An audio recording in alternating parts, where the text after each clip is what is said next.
What is up, everybody? Welcome to the Orange and Black Insider Bengals podcast, and we have some things to talk about, don't we, John? We've got the formation of the roster, not only in the form of final cuts, but in the working out, sort of a contract situation that has dragged on for over 6 months. Even into last year, right? I mean, this whole thing is, this whole thing has been just a saga, to say the least. It has come to an end, temporary end, I guess. Yeah. I mean, I don't even know how to label it. We'll talk about all things Trey Hendrickson. We will talk about the roster and the final cuts, and then we'll talk about what may be ahead. I'm Anthony. He is John. This is OBI, part of the Believe Podcast Network, and brought to you in part by FanDuel, America's #1 sportsbook, and Foco, the fans only company. We have links to each site for you to place some sports bets through FanDuel and check out exclusive Bengals merch at Foco.com, the fans only company. So go check that out. While you're browsing around all that stuff, go to the Believe in Cincy podcast channel, also linked in our show description, and you can get our show 3 and Out with Jason and Kevin, talking football with Bengal Jim and friends, and Matt and Willie No Ball with the coach Matt Minnick and Willie Lutz. So we're giving you some homework, but we're going to supply you, I guess, if we're using school analogies, John, we're going to supply them with lectures and information, I guess, in some way, right? I don't like lectures, but you know what I mean. Yeah, little lessons, But today, Anthony, approximately 1,184 players lost their jobs today. Yeah. Temporarily, right? Like they get waived, they get released, but they get claimed and then they go back to the practice squad. But it's one of the biggest news stories of the NFL calendar. And of course, one of the most employed men in the NFL had to make it all about himself with a proposal, which is just I mean, yeah. Like, what can you say? You see, baby. Yeah. God, yeah, that I saw that earlier today, and I can't even say the names out loud of the people we're talking about. Good God. All right, well, let's get started, John, and not with the S show that is what you're described a second ago. All right, Trey Hendrickson, the Bengals, and he, of course, right after the final preseason game, they decided to come back to the negotiating table and see if they could get something going. There were reports that the Bengals were offering, and this is through Jordan Schultz, Diana Rossini, all kinds of different NFL insiders, that said, basically, the Bengals had offered a 3-year deal at about a total of, 98 million? 96? Yeah, something like that. Yeah. So it was a 3-year deal, 95 million, but the sticking point for Trey Hendrickson and his camp was that the guarantees were not there for year 2. And that just never got that deal across the finish line. The Bengals stuck to their guns on the guarantee portion, and that didn't happen. So we have yet another short-term solution where Trey Hendrickson got a pay raise for 2025, and the hope is that he will be open, I don't know, to whatever may. The hope is that he plays very well in 2025, earns himself yet another big contract, and that contract will be in Cincinnati. But based on how all this has played out over the course of months and months and months, and even into last year where there was, some stuff going on with this in spring, who knows if that'll happen. But for right now, there is a temporary solution in place, John Sheeran, with Trey Hendrickson and the Cincinnati Bengals. I got to take some deep breaths here. I know you do. Because Namaste. Yeah, this is a situation where the only winners here are the Bengals of 2025. And I realize that there is a large section of the fan base in which that's all that matters, right? Like, it's been a long off season. You just want to see the guys play. You want Trey to be out there. You want him to be, busting his ass playing. And that's exactly what he's going to be doing because he's now officially going to be in a contract year. This whole thing is stupid. It just is. And for Trey's sake, I really do hope that he cuts off contact with the Bengals after this year, because there is nothing more that he could have done to earn the contract that he has been pushing for since 2022. When you finish second in defense player of the year voting, first time All-Pro, lead the league in sacks, on top of just putting together quality film for 17 weeks beyond just the sack number, there's nothing more that he could have done to earn an actual grown-up NFL contract.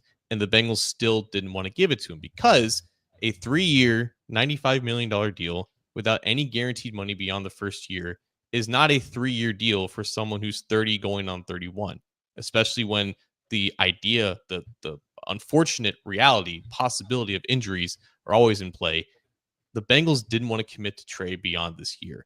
And that's exactly what he has been looking for. So from that sense, it makes sense as to why this happened. Only for the fact that Trey realizes that what he wants is just not going to happen in Cincinnati. And the problem I have with this, Anthony, is the Bengals are betting on this being Trey's last good year. And if it is a really good year from Trey, then if they're going to be offering him a similar deal next year, because I don't know why they wouldn't. I don't know why they would give him actual guarantees when he's another year older, and they would assume that his fall off would be coming even quicker. So if he balls out this year and they just have to let him go because they don't see eye to eye on what his contract should look like, and then they lose their best defensive player who's still in the prime of his career, like that's it. That's the reality. That's the result that everyone should want in this scenario. Like, you should want Trey Hendrickson to completely pop off this year, just like he's done for the past 4 years. And if that happens, he's gone, or he's franchise tagged for like $40 million, and he's even more pissed. But the Bengals have the right to do that because they didn't include a no tag clause in his contract, which makes this even a worse loss for Trey. So this whole thing just it's not the result that anyone should have wanted, other than if Trey's allowed to just leave next year and get the contract that he's so rightfully deserved for the past 3 to 4 years now. Like, that's that's what I will find happiness out of this for him, because if he's under the assumption that they can come back to the table in February or March, and then finally at 31 years old, he gets the guarantees that he's been looking for, like, that's just not something that's going to happen. If it hasn't happened by now, it's not going to happen in 6 months' time when he's older. They're not going to view him as a player more worthy of the deal that he's looking for, because he's already basically as good as he's ever going to be. He can maintain this level of play for the next year or two, but the fact that they just couldn't guarantee that second year and just lock him in and be the player that they expect him to be this year, it's completely nonsensical to me personally. But I understand why they came to this conclusion. If Trey realizes that I'm not going to get the guarantees here that I want, I'm just going to play out this year and then go find it someplace else. And hopefully, for his sake, the Bengals don't do the evil move here and place the franchise tag on him next year. Well, I zoomed in on you because I know that you feel pretty strongly about this. I know you wrote a piece on A to Z Sports about it, and not all of your readers and Bengals fans agree with your stance, but I find a lot of validity in what you just said. I really do. Now, let's not feel too sorry for Trey. He did get his salary up to $30 million for this year, but I'm in agreement with you in a lot of respects where this is classic Bengals contract struggle, and they just strong arm their will, and they more or less, Trey got a short term his way, and they got their way overall, I think is kind of how this looks. And like you said, I mean, we saw a couple of guys in here in our live chat say, you know, he's going to probably get franchise tag next year and that sort of thing. That may be the move, and I don't think Trey would be happy with it, but that would be, you know, if that is the deal, that is a guaranteed deal, I guess, for 1 year. But that is, it's still just not. It just not a great feel and look overall, even though he's going to be playing week 1, even though he got a pay raise for 2025 and deservedly so. It's just not still a great look for this. And I want to preface, well, I should have prefaced this, I should say, with the fact that, look, we can bang on the Bengals, and rightfully so, about how they handled this whole thing. And just, you know, this is a one of the best players really that they've ever had. Best, I think, if arguably the best free agent outside signing they've ever made. And, so all of that, you're kind of like, man, they just handled this really, really oddly, poorly, whatever way you want to phrase it. But that being said, John, they did handle quite a few. They handled their stars this offseason, 2 long-term deals with their wide receiver. They did give a pay raise to Trey Hendrickson. They did bring back Mike Gesicki. So they did handle a lot of the in-house stuff. It took far longer for one of those players to even have a sort of resolution. But that being said, you have to credit the Bengals a little bit in that they got a lot of things done internally, and for the most part, save for Trey, set themselves up long-term. Now, that being said, again, I too hope that he gets the contract that he so rightly deserves next year, that he has been seeking. I don't know that it'll be in Cincinnati. I hope it is. But the Bengals also kind of did him dirty in a way as well, because once he does complete this contract this year with the pay raise, he is going to be older. And now that contract that he sought and that he deserved, that will diminish potentially, even if it is with another team, because he is older. He will be a year older. And now he's seeking a new deal that could have been an extension at a younger age. You know what I'm saying? So that is kind of where I feel a little icky about that on his side. But I'm gonna say this. This is who Trey Hendrickson is. Quote, "We're taking one day at a time. Moving forward, we'll figure that out as it goes. For this season to be given a raise, I didn't necessarily had to have been given. It's a blessing to be in a position where I've been brought up to my peers, and also being able to get after quarterbacks. I love this city," being Cincinnati, "and with what's been happening the last couple of months, I've had time to reflect on what it means to me and how much I want to stay a Bengal for the 2025 season." That is Trey Hendrickson, end quote, by the way. That is who Trey Hendrickson is. And you can say maybe he's playing it up for the cameras, whatever. I don't believe that. He has said from minute one, yes, I want a new contract. Yes, I want it to be with Cincinnati. Yes, I just want to be paid fair. That has been who he is. He got a pay raise, did not get overall what he wanted, and still maintained a gracious nature.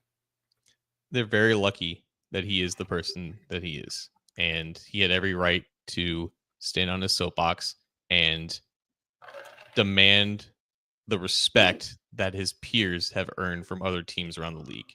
And that respect just isn't quite there from this team. It is in some ways, but not the way that it probably should. And I just want to, I appreciate you giving me the platform to say all this. I just want to say one more thing about the franchise tag situation. If he does get tagged next year, yes, that is a lot of money that he would get on top of it. And you could look at it from a 2-year standpoint of being like a 2-year, I guess, like almost $70 million deal in that sense. The issue, though, has been the same issue as it has been for the past 4 years. Trey has always been in a situation where if something happens, he can get cut. He can lose out potential future earnings. And playing on the franchise tag it's the same thing as playing on this year, right? It's just one lump sum for this year with nothing beyond it. And that's exactly what he hasn't been wanting. So it's very easy for us as people on the outside to be like, that's a lot of money. And you can look at it from a retrospective perspective, and that's a lot of money in 2 years. But players of his caliber deserve that security. That's what he's been pounding the table for. And I hope that eventually he does find it. I hope he does too. So this saga will likely drag into next year, but for at least the next 5 months, this will not really be much of a topic of conversation, as it has been a topic of conversation for 8 months, 12 months, 16 months.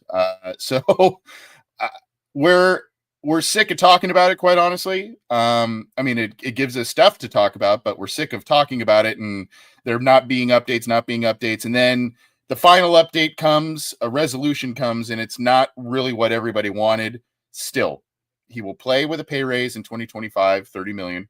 He will be here and ready, it seems, for week 1. And after the ups and downs we saw on defense in the preseason, that is a good thing. And he seems to be happy, at least short term, if we're going to read that quote for, what it is. And let's hope that he has the same caliber season that he has been having with the Cincinnati Bengals. No reason to believe why he won't, really.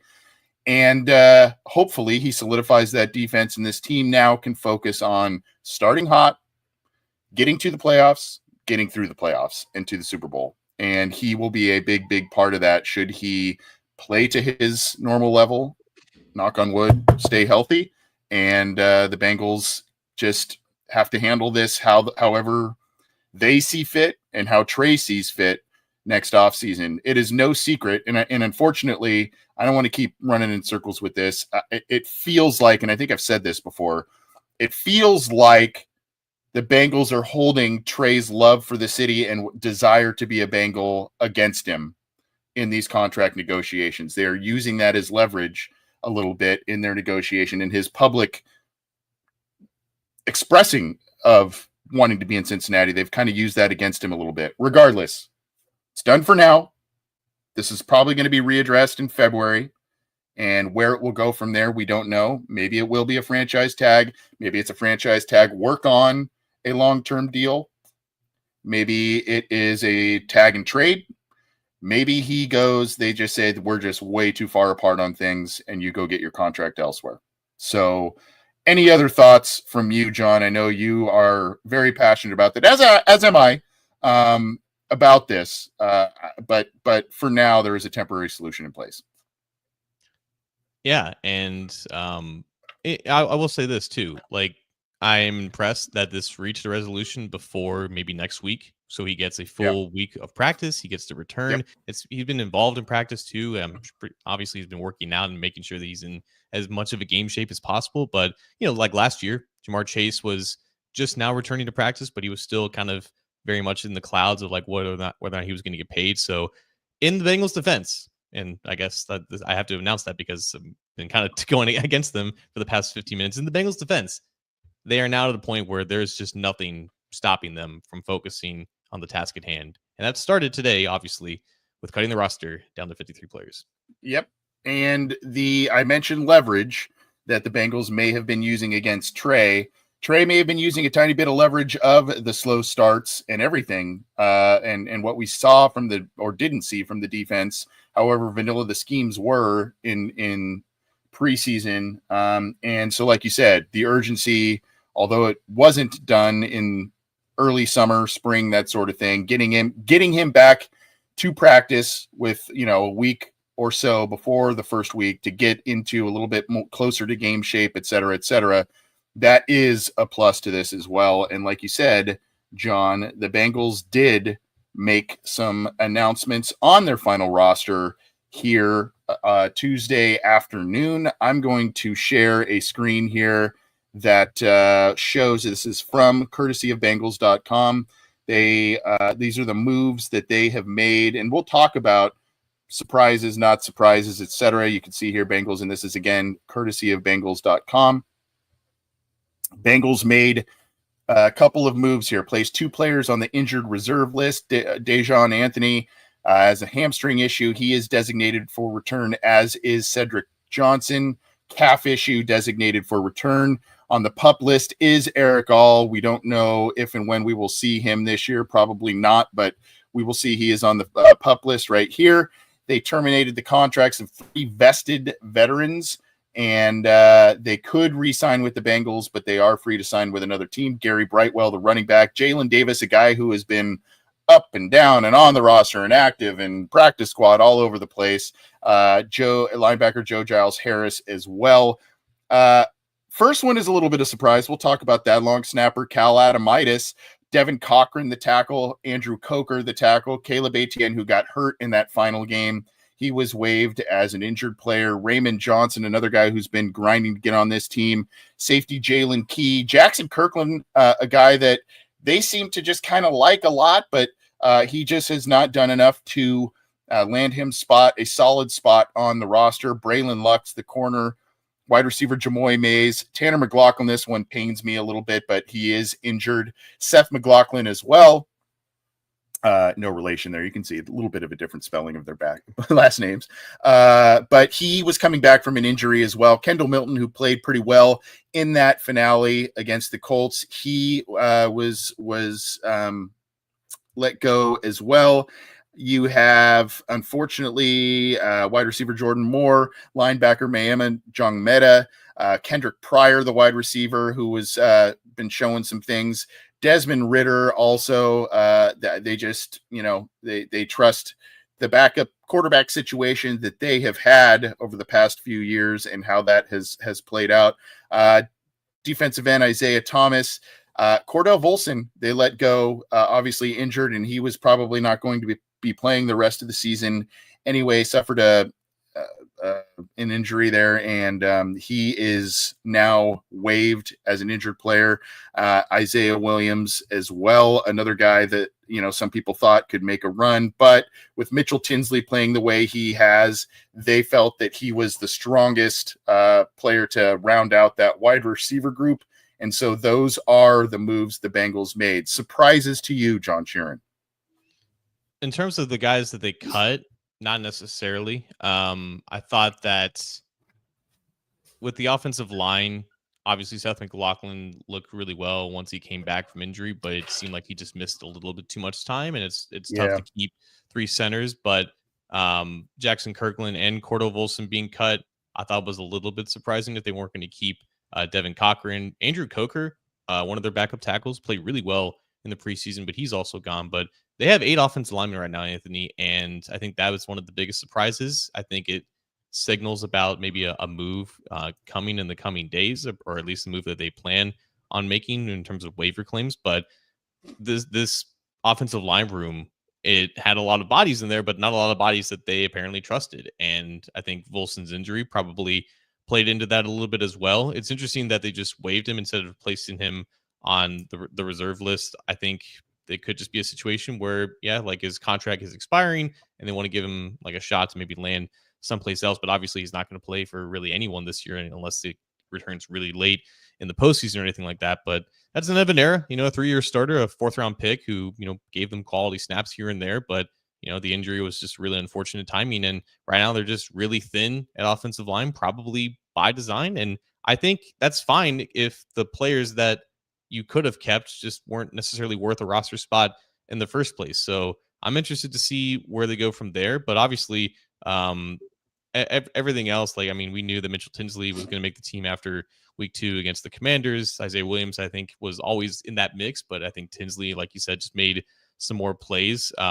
I thought Joe Giles Harris had probably a really good chance of being that 5th linebacker. Yeah, he played well. He played well. He was released, and I wouldn't be surprised to see him back in the practice squad. And also, I believe it was Charlie Clifford of WLWT reported that Jalen Davis is expected to return to the practice squad. And you mentioned with Eric Gall.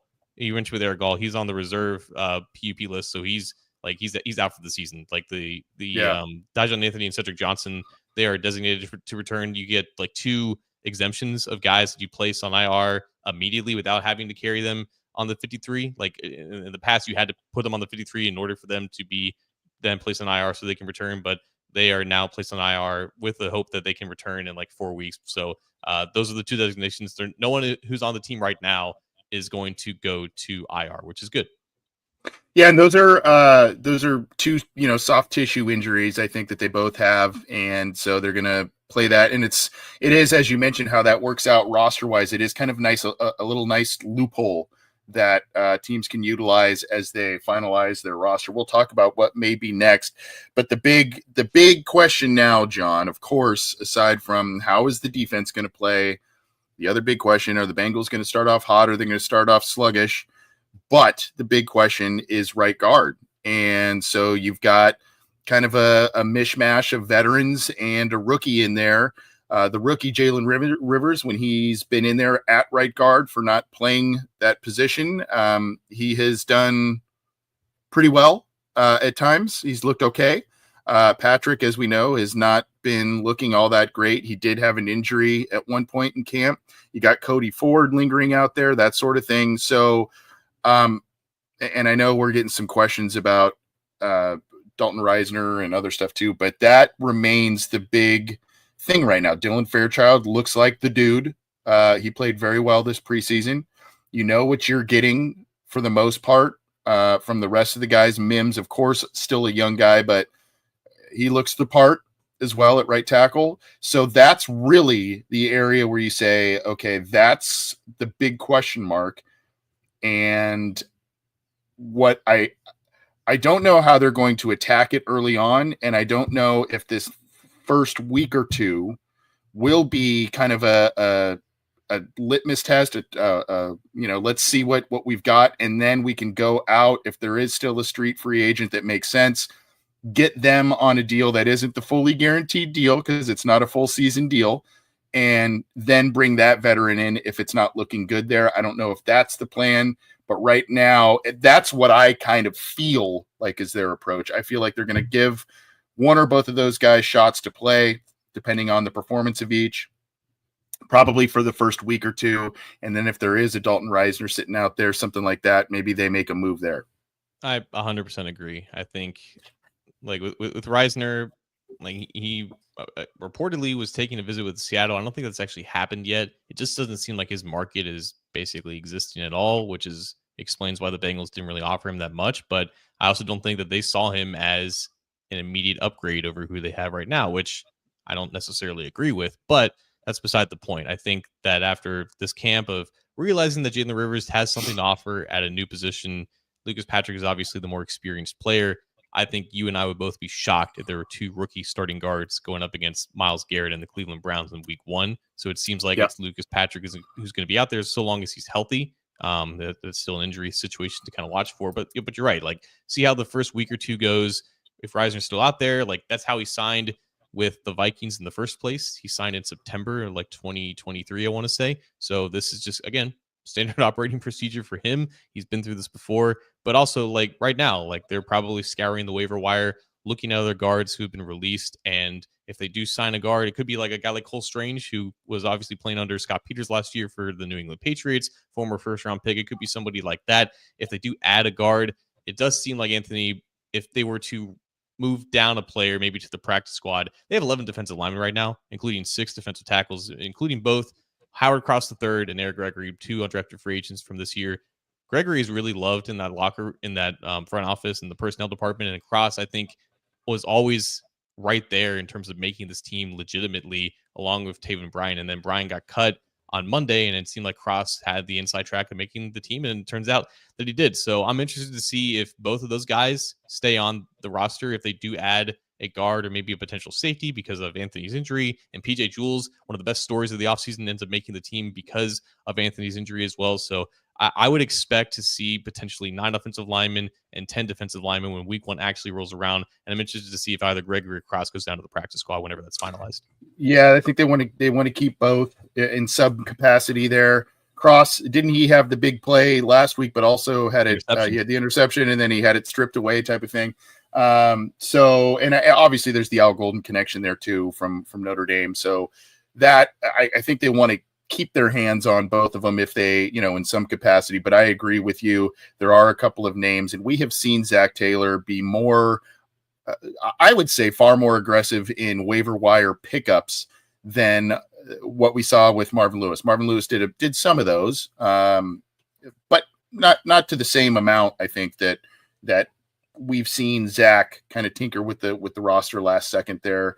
A couple of other, you mentioned another, Cole Strange and others that have been released to this point. Thank you for bringing up Taven Bryant, because that wasn't on Tuesday. That was Monday that I think that occurred. So Mike Hilton also was let go.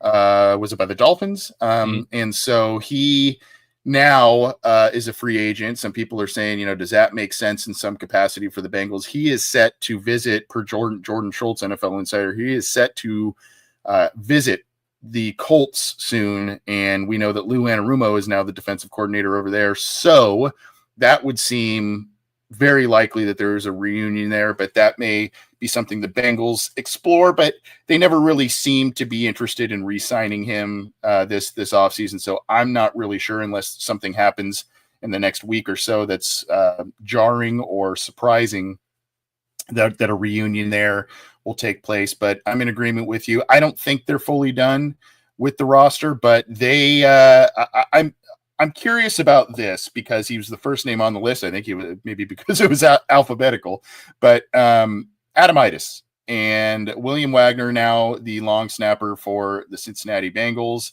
obviously comes in highly decorated and highly regarded. But my fear is this, John. We are coming off of a subpar year from Evan McPherson. There were some different issues on that battery system of place kicking, that sort of thing.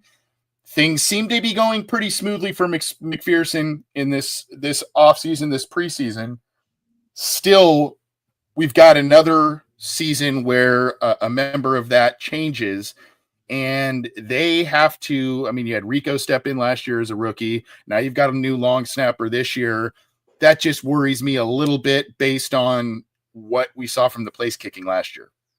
I have to say, it's obviously very easy to default to the coaches here, because who are we to, judge long snappers, I guess. But it didn't seem like either one of them were having a bad camp. It didn't seem like either one of them were separating from each other necessarily. The way that my brain works, it's like, okay, well, Willie Wagner is a rookie who has a 3-year contract, and Adamitis, he's kind of tapped out maybe developmentally. He kind of is who he is. He's on a 1-year deal. If it's that even, then maybe it makes more logistical roster sense to keep the guy with more contractual control, so long as he hasn't looked any different, or in some cases, maybe he's looked better than Adamitis, particularly in training camp and the practices and the one-on-one sessions and the timing and everything like that. From what we saw on tape, everything was smooth in that operation. And that's obviously something that was a large priority for both Zach Taylor and Darren Simmons this offseason, just making sure that the field goal unit was just firing on all cylinders. And if William Wagner did just enough to beat out someone who's been here for 3 years, and Adamitis was no scrub coming out of college. He was the long snapper of the year for Pitt. I don't know if William Wagner, I think, was a finalist for Michigan this past season, so he's no scrub either. So he clearly did enough to make them change their mind, because it seems like if it's a even battle, you just go with the devil that especially one with experience. So for them to go with Wagner, I think it's a statement, and maybe there's more pressure on ensuring that this was the right decision for Darren Simmons, but he's been here long enough. He obviously has the trust of that entire coaching staff and the team. So I'm excited to see if it actually does warrant better results. He is one of the most well-regarded special teams coaches in the league, and he has been with the Bengals since 2003 for a reason. And so everybody, much like we have to trust in Al Golden, we are going to have to trust in Darren Simmons on this assessment here. I know we don't talk a lot of long snappers in general on this show or what have you, but it's one of those things that you don't notice until it's a mess. And when it's a mess, it screws up your whole team. So it's just, you got to make sure that that's dialed in. That's one of the things that stood out to me with this situation. And of course, like you said, going heavy on defensive line, that sort of thing too. But I think some things will be tinkered with, and we're going to talk about that in just a second. But the Bengals did sort of finalize their roster. We'll see what they do in the next couple of days. This is the Orange and Black Insider Bengals podcast, part of the Believe Podcast Network and the Believe in Cincy podcast channel, with a slate of different shows for you to enjoy. We have that linked in our show description, as well as the link to our YouTube channel. So click that, click the thumbs up, subscribe, all that good stuff for the YouTube channel, where you can get our show and 3 and Out with Jason and Kevin on there as well. So check out that channel. And of course, keep it to cincyjungle.com and A to Z sports.com for all your Cincinnati Bengals news, analysis, opinions, etc. And all of this is brought to you in part by FanDuel, America's #1 sports book. With week 1 around the corner, you got to start placing some bets.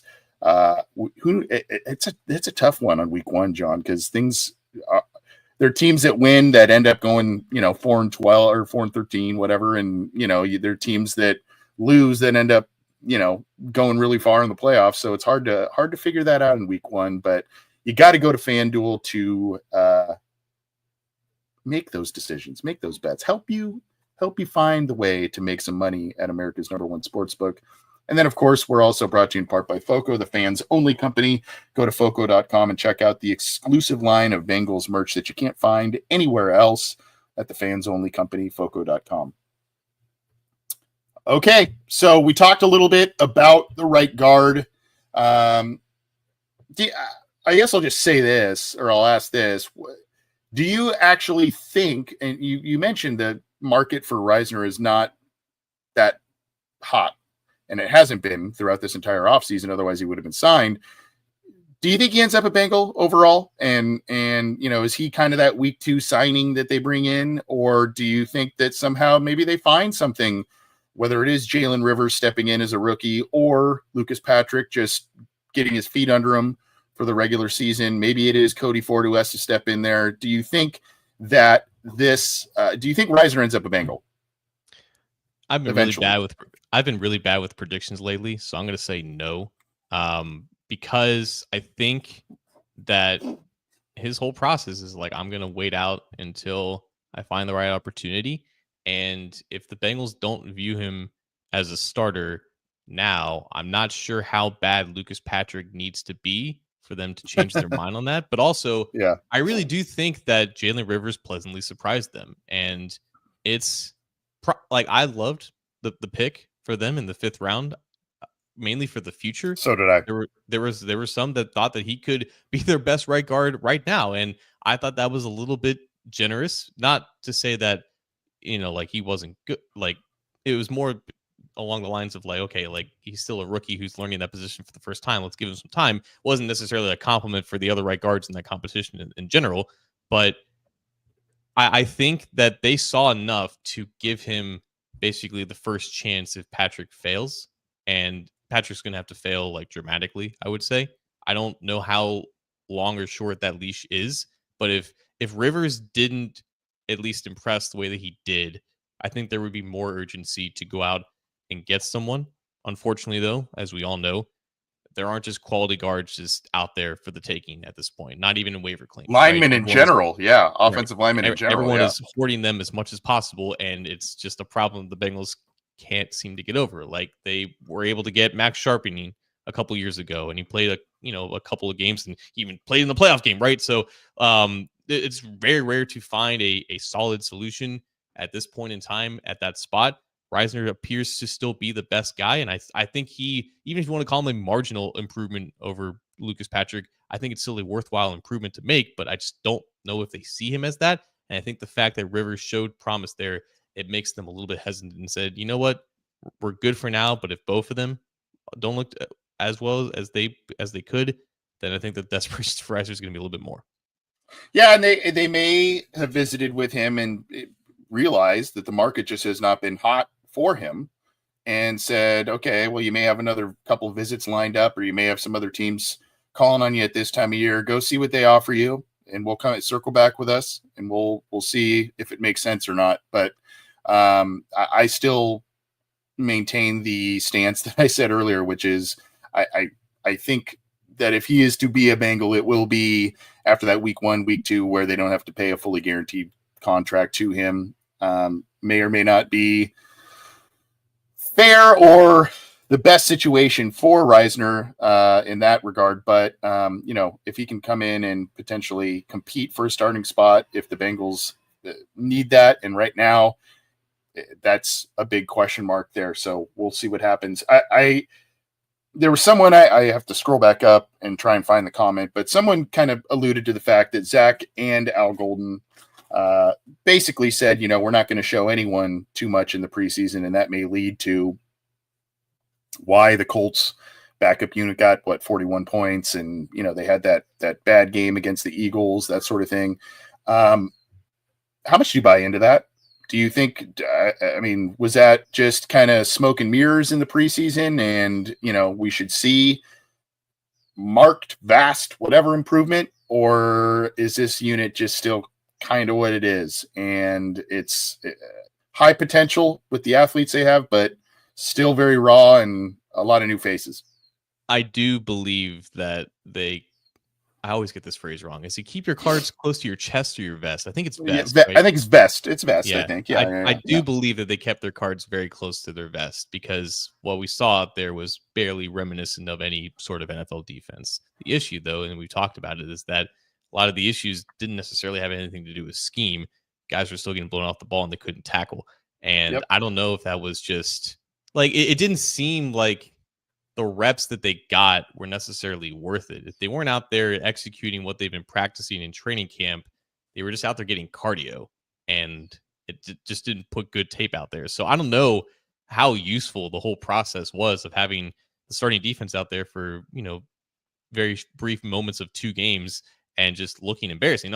Unfortunately, the only thing that Al Golden did was put more pressure on himself and the defense for the season. He just added skepticism to the fire, and he added more pressure that when he unveils his plans that he's been working on in training camp in the offseason, it has to work, and it has to work quickly, especially against a Cleveland quarterback room in which Joe Flacco emerged as the clear starter, right? So they can't afford to start slow, but I still think that there is still a talent disparity there that is rather unfortunate, and some teams will be able to take advantage of that, or they can take advantage of that, because clearly, the backups for the Eagles and the Commanders were able to do so, despite obviously the Bengals not necessarily trying as hard as they do, or as hard as they could have. So I do believe that they didn't show basically anything in terms of schematics, but I also think that it doesn't completely cover up the fact that there's still a talent disparity issue here. A little bit of a divergence briefly here. I don't really know what to make of this comment here. It just says help from Robert Ewing. So if you know Robert Ewing, if you're friends or family and listening to the show of Robert Ewing, and you may want to check in on him. I don't know what that was there. Might have been a mistype, but I don't know. I don't want to miss that in case something is happening to that gentleman there.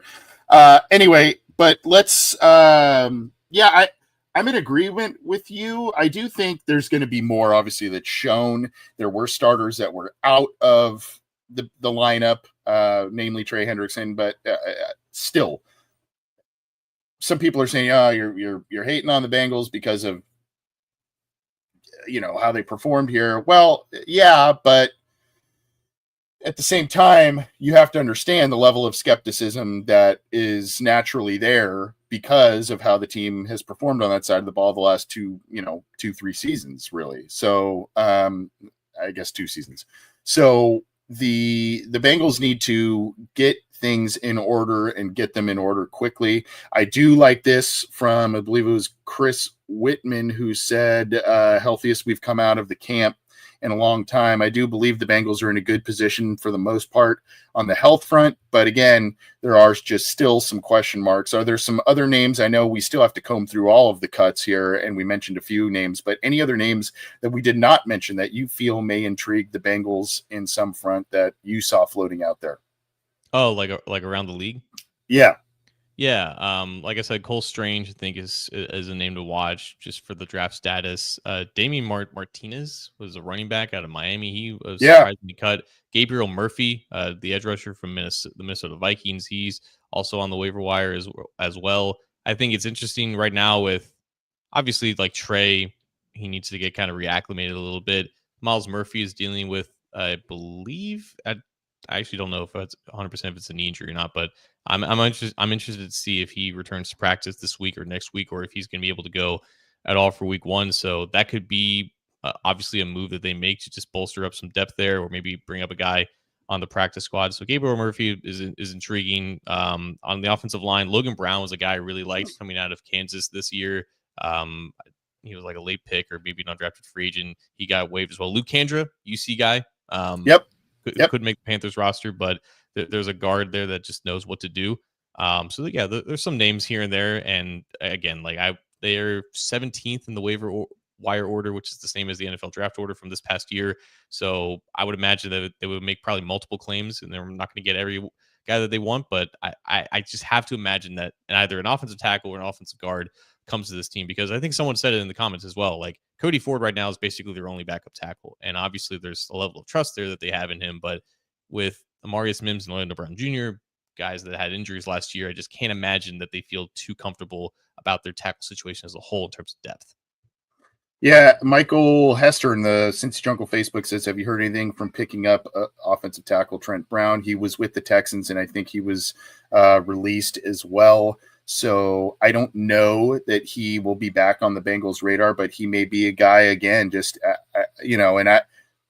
he's had a decorated career, so I don't know how he's going to feel about coming in immediately as a backup. Started the year last year with the Bengals as a starter, but then Mims took over as well. So I don't know about that, but do go. We did have a very entertaining interview with him around Super Bowl time. So you can go check that out on our YouTube and our channel as well, Michael, in case you hadn't heard about that. But as of now, no, I don't hear anything unless you have, John, about the Bengals and Trent Brown. Yeah, there was something. I believe, I don't know exactly who reported it, but I believe that he's going back to the Texans practice squad to kind of heal up. I think he's dealing with an injury right now. But okay, there you go. Yeah, there you go. Yeah, I expect a move or two, I think, to finalize some things. And of course, we'll probably see. This is also, I always say this every year, this is also the time of year where a lot of people, and rightfully so, you get attached to some of these guys in preseason, particularly ones that have made plays, but no way that guy's getting through waivers. The Bengals will never get him back. They'll never get him back. And then lo and behold, they end up on the practice squad. But there are a couple of guys out there who could intrigue other teams. I think Kendall Milton could be a guy if the Bengals, they may not be able to keep him. I don't know. He had a good final showing there. So there may be a couple of guys, but I do expect a lot of the guys that they want to return to the practice squad. That's usually how it shakes out.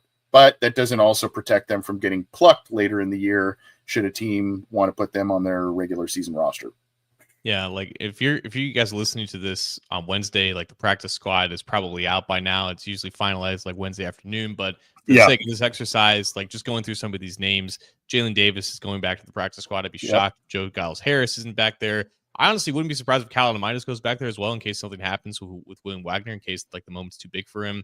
One of Kevin Cochran or Andrew Coker is probably coming back. Jackson Kirkland, I wouldn't be surprised there. One of Jordan Moore or Jamoy Mays, one of the rookie wide receivers, Kendall Milton, like you said, Muma and Jong Meta would be shocked if he's not back as well, along with Isaiah Williams. So a lot of the names that you see are gone. They're probably going to come back. The Bengals have been more inclined to add from other teams or add other waived players to the practice squad. Like Kendall Milton was added from the Philadelphia Eagles last year when he was waived. So that's how he kind of came to the Bengals in the first place. So I wouldn't be shocked to see like a handful of guys be added to the practice squad, but it's 16 players. The majority of them are going to be guys that were waived on Tuesday.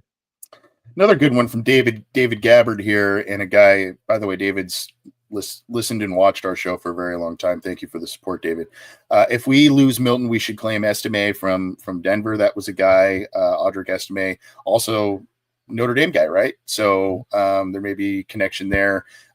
Was drafted by Denver in like the 5th round, I think, last year. And I think a lot of Bengals fans wanted him as kind of the thumper back a little bit to maybe replace mix in there with Chase Brown. So I don't know. They seem to like Taj Brooks as well, but and then of course Perine's in there too. So they seem to like that, and they may go a little light at running back because they went, as you noted, John, seemingly heavy at tight end. So and it does depend on how you truly view Mike Gesicki. He's kind of in a category of his own, like a flex player or a hybrid player a little bit. But they did keep the 5 guys, at least as of now, at that position. So they may have to go light at running back.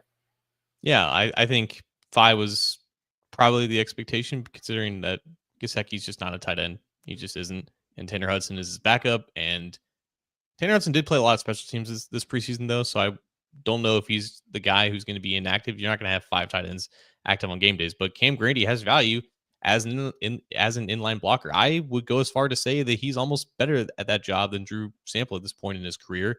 Noah Finn is obviously going to get opportunities there as well, as a guy who could put his hand in the dirt, but you need that if you want to, run the ball a little bit better and force teams to respect when you have true 12 personnel out there. That's how Grandy earned a role last year. That's why he got re-signed earlier this offseason. That's why he made the team now. So 5 makes a lot of sense when you consider that 2 of them are not really tight ends. They're just tight ends in name only. Yeah. So remains to be seen what will happen. This show flew by. What will happen the next couple of days here for the Cincinnati Bengals as they shape up their practice squad, potentially pluck a couple of players off of waivers and or maybe reach back out to some other free agents that have been sitting out there. We'll see how they feel about things, but right now they're pretty damn healthy. The offense is looking, the first team offense has been looking really, really good with the stars shining in the preseason. Trey Hendrickson is back with a pay raise for 2025, long-term solution not figured out. So that will probably drag out into next year. We'll see what happens. But for the time being, he seems to be happy and is coming back to practice and ready to go. And we hope that the Bengals defense will take a step forward, show a little bit more than they did in the preseason, and that the team starts hot. They need to with a division game in week 1 right around the corner. 12 days away, Anthony. Finally here. 12 days. Yep. And we're going to bring you more on this show on the Believe in Cincy podcast channel, as well as at cincyjungle.com and A to Z Sports, where John is killing it with the coverage of the Bengals in the AFC North. We'll have some special guests coming up, all kinds of fun stuff as the regular season, I can't believe it's already here, the regular season kicks off for the Cincinnati Bengals here. Like you said, 12 days. We're getting so close to some real football, and the Bengals march towards the Super Bowl begins in about a week and a half. This has been the Orange and Black Insider Bengals podcast. Check out all the links that we have in the show descriptions if you're watching, particularly on Cincy Jungle's Facebook page. Not sure if it shows up on the X streams that we put out there, but also on our YouTube channel, where the links to all of our audio and then all of our video.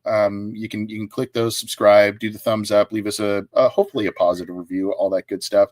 We appreciate all of you as we get into, I guess we'll drop the mic here, but just want to reiterate the appreciation that we do have for all of you that have supported us, whether you're new to checking us out or you've been watching us for years and years and years. We appreciate all of the support that you've shown us for a long time, both on this side, the audio side, the writing side, all of that. We greatly appreciate it. But what do you got for us, John, as we close up shop?